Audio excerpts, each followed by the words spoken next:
And then just to follow on John's question, I know you spoke earlier about the Atlantic story and you referenced the number of administration officials who have come out to support your... No, we have 11 people. I was just told we have 11 people. There is nobody that feels more strongly about our soldiers, our wounded warriors, our soldiers that died in war than I do. It's a hoax. Just like the fake dossier was a hoax. Just like the Russia was a hoax. It was a total hoax, no collusion. Just like so many other things, it's a hoax. And you'll hear more of these things, totally unrelated, as we get closer and closer to election. The magazine is a failing magazine, and nobody called me. Nobody called me from the magazine and said, do you have a comment about it? No, they just write whatever they want to write because they figure you can't get sued. You can get sued, but it's a very hard bringing lawsuits. But we have many witnesses, and it's just a continuation of the witch hunt so that it can hopefully affect the election. But the American people are too smart. So whether it's the fake dossier that turned out to be a total fraud or so many other things have turned out. I've been under investigation from before I even got elected. These people have gone after me more than any president in the United States in history, in the history of the United States. And it's a shame. It's a shame. And despite that, we've done more in the first 3.5 years than any administration. There's been no administration that's done more. When you add it all up, there's been no, despite all of the horrible political games that have been played, but there's nobody that's been able to do what I've done, and that includes the Great Mission Act, because what Obama passed was a joke. It was a joke, and we took it to a level that nobody thought possible, and that includes accountability. So it's a disgrace that somebody's allowed to write things like that. It could have been, a lot of times the sources aren't sources that don't exist, and sometimes the sources are just people that are disgruntled former so-called employees.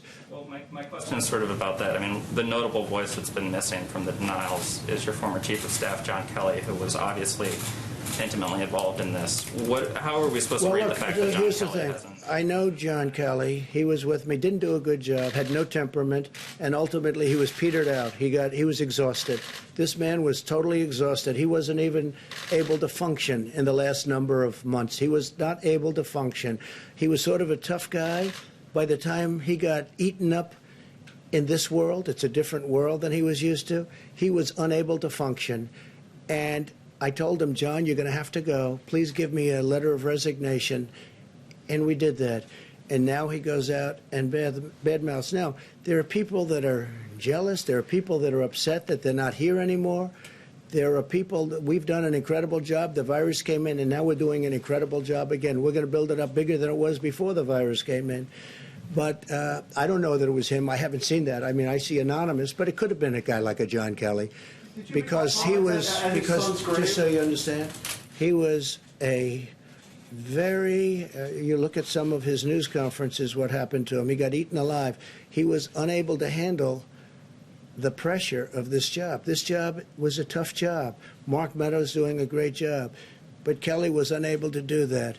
And as far as that day, I mean, we have so much proof as to going to I went to Paris and the environs, and I was all set to go. They had a rainstorm, the likes of which you've rarely seen. The fog was so great. It was as dense as I've ever seen, and I almost knew that you couldn't use the helicopter.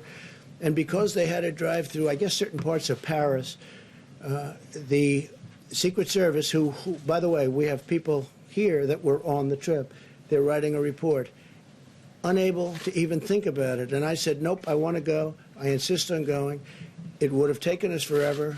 The Paris police said, please, you can't do this. They'd have to shut down various parts of Paris. And it just was not a possible situation. The helicopter would have been very quick. They had the helicopter all set, but the helicopter could never fly in that kind of weather. So, and that turned out, and that's all documented, by the way. We have all of the information from, and probably will release that information. But I think it's a shame when a second-rate magazine, I don't read it. I know very little about this magazine, but when a second-rate magazine can write things like that about somebody that's done so much for the military, can write things like that and get away with it where you actually ask questions on it. It's a disgrace, and you ought to be ashamed of yourself. And let me just tell you, I watched the interview with Sleepy Joe Biden, and he didn't ask questions. You didn't ask questions like that. Read the questions, yes. They were like meant for a child. Those questions were meant for a child. Smiles on faces of reporters, not like you and you. There were smiles on the reporters.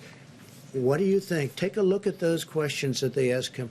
They were not meant for a grown-up. They were meant for a child. So I just want to tell you, it's a disgrace, because you look at what I've done for the United States military.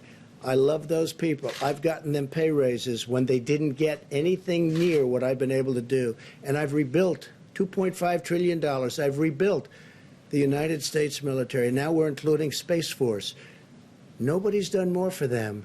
And then when I have to have a report read like that from a third-rate magazine that's not going to be in business much longer, I look at that and I think it's a disgrace. And then when I watch Biden getting asked questions that are really meant for a child to answer, anybody could answer, and I look at the level of question that you people ask, I mean, honestly, it's disgraceful.